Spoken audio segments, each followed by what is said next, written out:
Olá, meus irmãos, estamos aqui para mais um estudo do livro de Marcos. É um prazer estar aqui com vocês. Nós vamos então começar o nosso estudo. Eu queria ler um versículo com você que se encontra lá no Salmo 119, verso 105. Lâmpada para os meus pés é a tua palavra e luz para o meu caminho. Lâmpada para os meus pés é a tua palavra e luz para o meu caminho. Essa é a palavra do Senhor.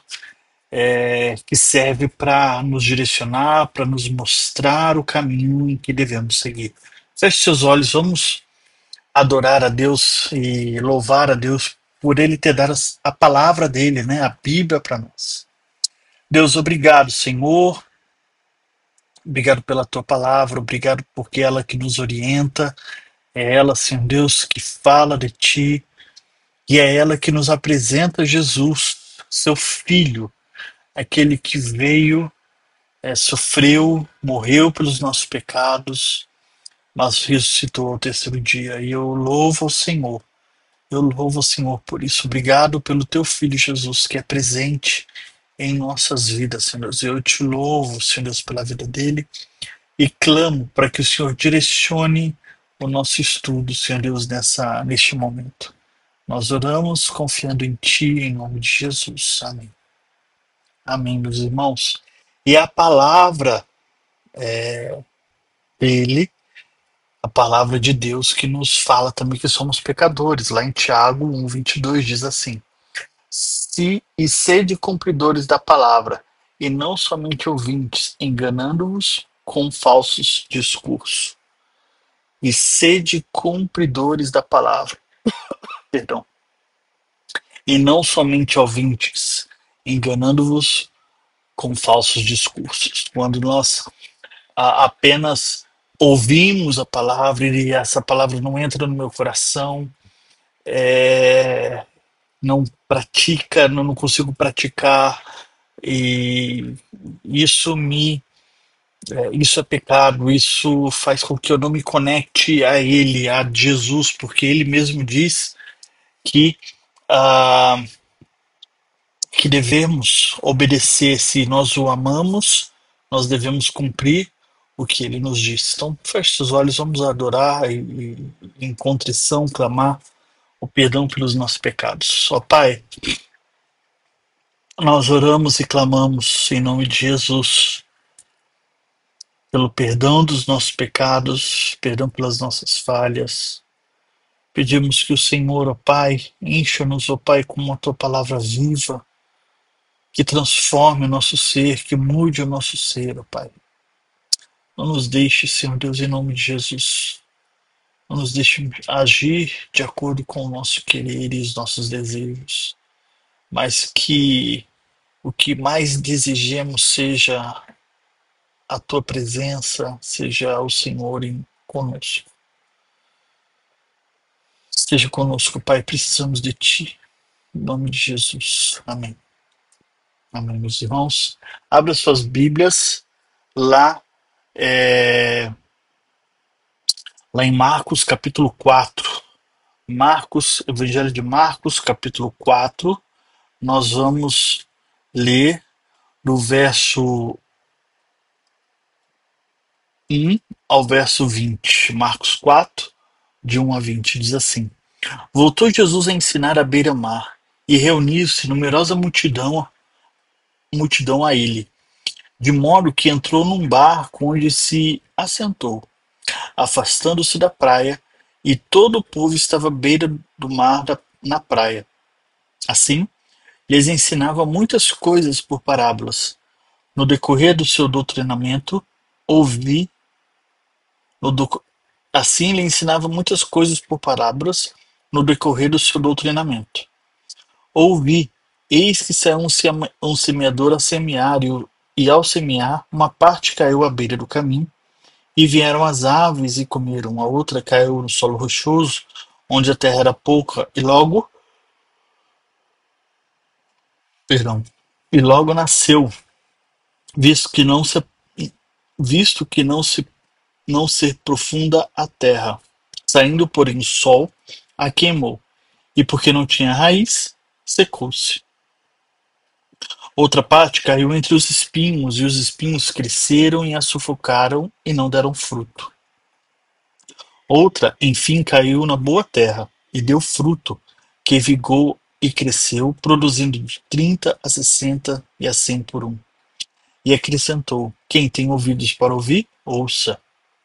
Quando Jesus ficou só, os que estavam com ele, com os 12, o interrogaram a respeito das parábolas. E lhes respondeu: A vós outros vos é dado conhecer o mistério do reino de Deus, mas aos de fora tudo se ensina por meio de parábolas, para que vendo, vejam e não percebam, e ouvindo, ouçam e não entendam, para que não venham a converter-se e não haja perdão para eles. Então perguntou: Não entendeis as parábolas e como compreendereis todas as parábolas? O semeador semeia a palavra. São estes os da beira do caminho, onde a palavra é semeada. E quando ouvem, logo vem Satanás e tira a palavra semeada deles. Semelhantemente, são estes os semeados do solo rochoso, os quais, ouvindo a palavra, logo a recebem com alegria. Mas eles não têm raiz em si mesmos, sendo antes de pouca duração. Em lhes chegando a angústia ou a perseguição por causa da palavra, logo se escandalizam. Os outros, os semeados entre os espinhos, são os que ouvem a palavra, mas os cuidados do mundo, as fascinações da riqueza e as demais ambições, correndo, sufocam a palavra, ficando ela infrutífera. Os que foram semeados em boa terra são aquelas que ouvem a palavra e a recebem e a frutificam a 30, a 70, a 100 por um. Este é o nosso texto. Que o Senhor nos abençoe. Ah, eu queria trazer um breve resumo do que foi falado anteriormente, tá? O Evangelho de Marcos se iniciou na declaração poderosa do verso 1 do capítulo 1, que diz assim: O princípio do Evangelho de Jesus Cristo, Filho de Deus. Isso mostra que o Evangelho não é de outra pessoa, não é de qualquer ser humano, mas é de Jesus Cristo, Filho de Deus. Desde então, durante todo o Evangelho de Marcos, acompanhamos a pregação de João Batista, que é o está lá no nosso texto que foi estudado, capítulo 1, versos de 2 a 8.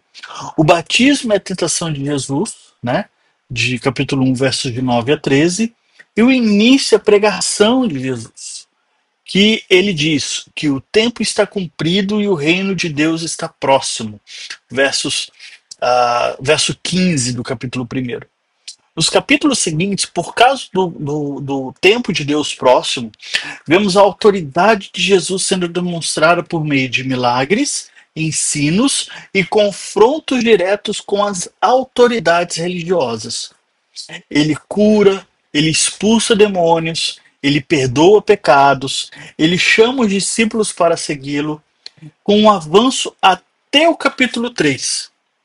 Percebemos uma crescente oposição e incompreensão, até mesmo dos familiares de Jesus.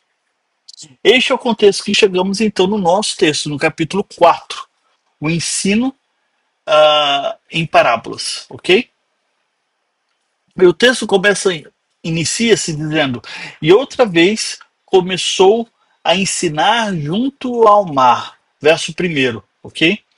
Jesus está diante de uma grande multidão à beira-mar. A cena evoca algo bem profundo. Ele senta, ele não apenas senta e ensina, porque não é um ensino comum, mas é a revelação do ministério dele. Verso 11 do texto, nós vemos isso. O barco, então, ele se torna o púlpito de Jesus, tá? E ele ali está semeando as, a, a, a, a palavra, mas essas sementes elas não estão sendo lançadas ao mar, mas elas estão e não estão sendo lançadas ao solo, mas aos corações dos seres humanos. Essa parábola é fundamental no Evangelho de Marcos. O próprio Jesus diz: Não entendeis essa parábola? Como, pois, entendereis todas as parábolas? Verso 13.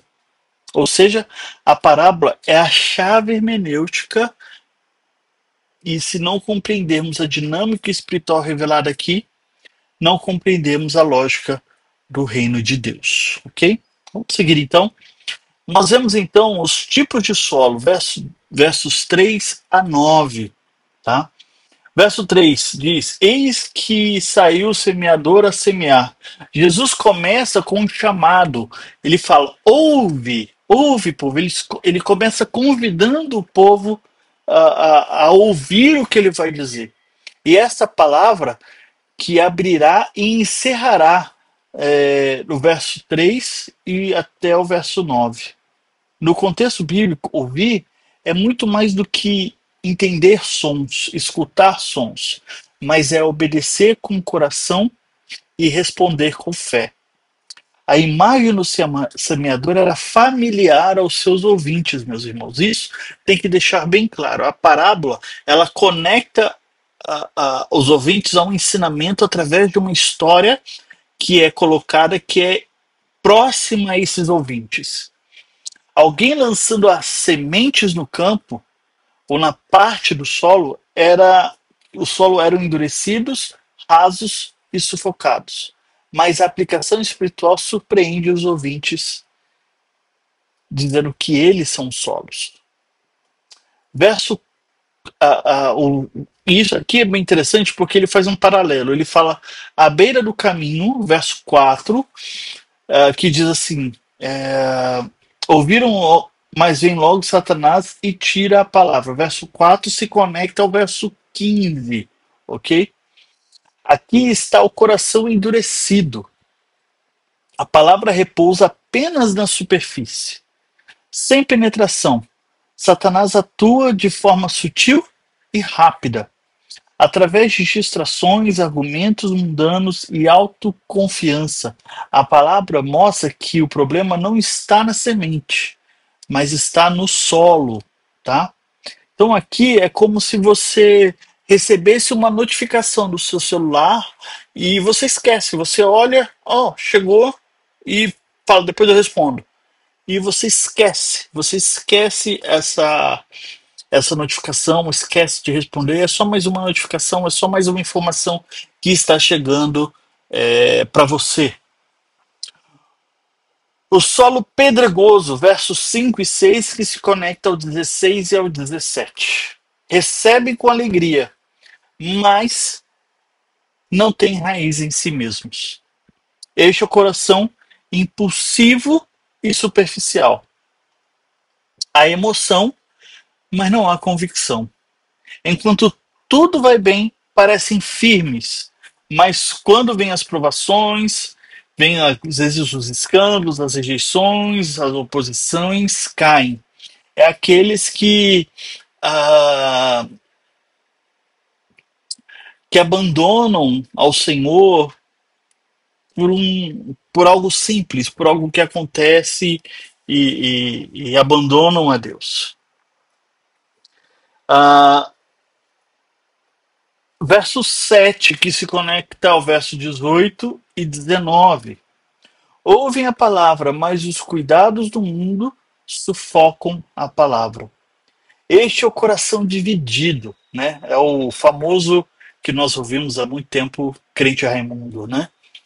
Ouve e até deseja seguir a palavra, mas há concorrência, preocupações, status, segurança, desejos materiais.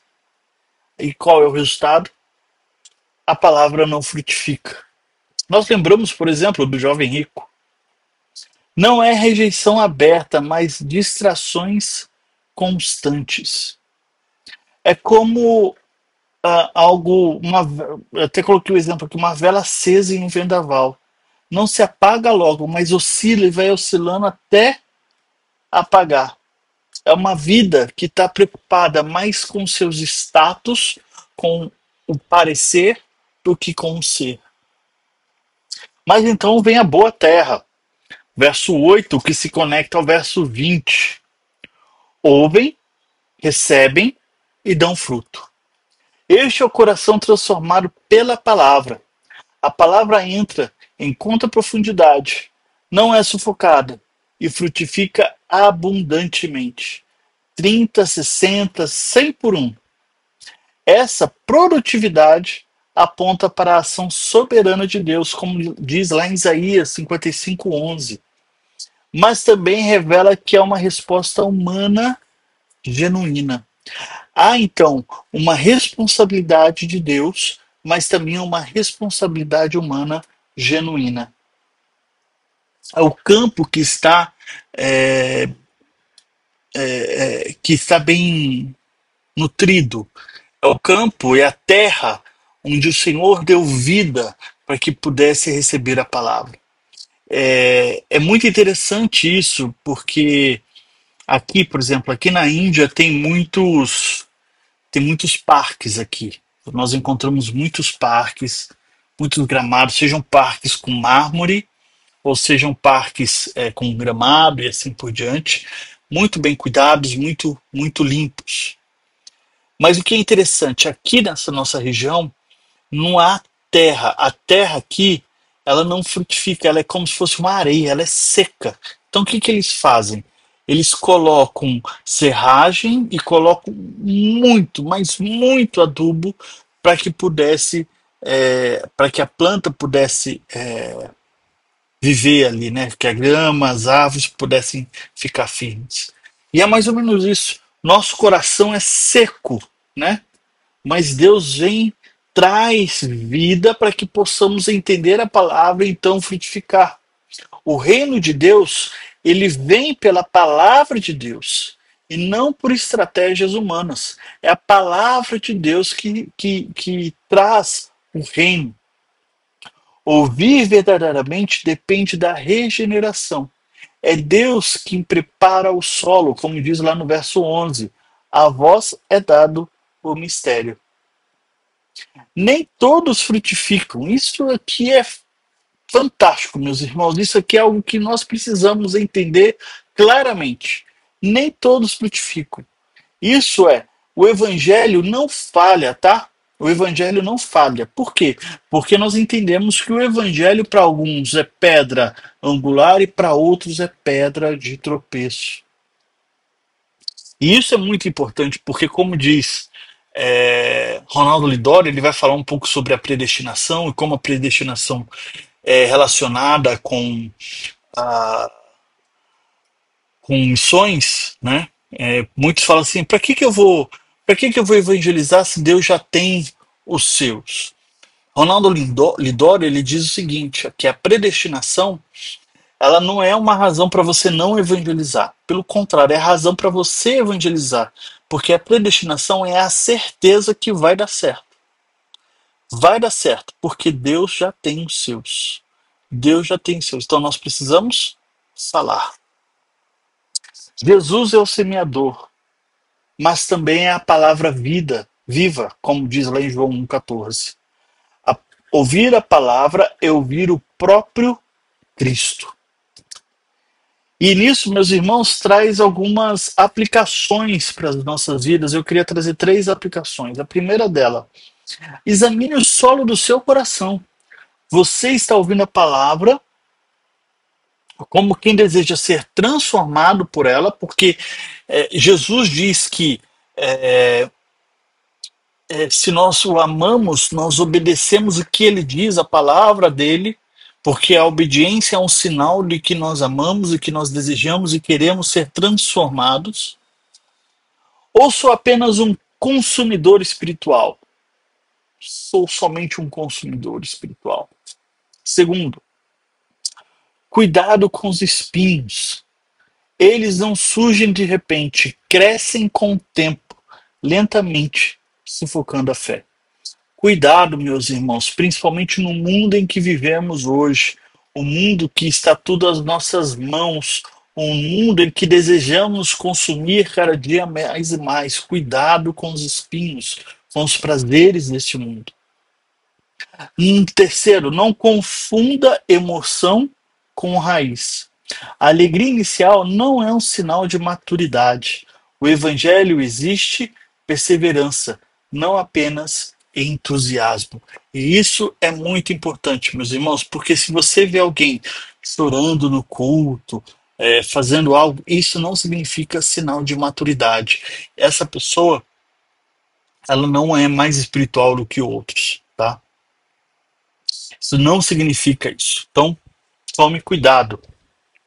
E isso para analisar a nossa fé também. Às vezes eu sou aquele que toda vez que o pastor fala que quem quer aceitar Jesus, eu estou levantando a mão e estou na frente chorando, né?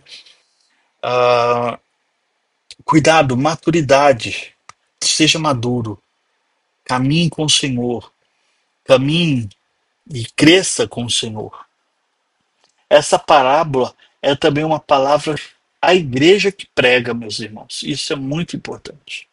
O semeador semeia abundantemente. Ele não sabe aonde vai cair a semente. Ele está semeando, mesmo sabendo que em alguns lugares o solo vai ser complicado para que cresça a semente. A missão não impede, não depende do índice de sucesso visível, mas da fidelidade em proclamar. O reino de Deus avança quando a palavra é lançada, mesmo entre espinhos e pedras. O reino de Deus avança, meus irmãos. Isso nós precisamos entender isso todos os dias, que o reino de Deus avança mesmo diante de espinhos e pedras. Porque ele mesmo diz que a palavra não volta vazia. A palavra não volta vazia. Então, meus irmãos, pense nisso. Como está o solo do seu coração? Mas pense também em levar o evangelho, não importa quem esteja ouvindo. Fale da palavra de Deus. Vamos orar? Deus, em nome de Jesus, te adoramos e te bendizemos pelo Deus maravilhoso que o Senhor é. A tua palavra que é viva, que é eficaz, que transforma, é poderosa e tem feito grandes e grandes coisas em nossas vidas. Te adoramos, Senhor Deus, porque a tua palavra transforma o nosso ser, transforma o nosso jeito de pensar, transforma, Senhor Deus, o nosso jeito de caminhar. Te adoro pelo Deus grandioso e maravilhoso que o Senhor é. E eu clamo para que o Senhor trabalhe em nossos corações. Trabalhe, Senhor Deus, em nossas vidas, para que possamos pregar e viver o teu evangelho a todo momento. Oramos confiando em ti. Em nome de Jesus. Amém. Deus abençoe meus irmãos. Semana que vem continuamos o nosso estudo. Fique com Deus.